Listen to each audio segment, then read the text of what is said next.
kapag ikaw ang umibig at saka masawit.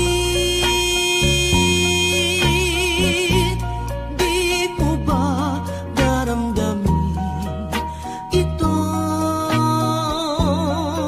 tulad ng pagdaramdam ko sa'yo? At kung ito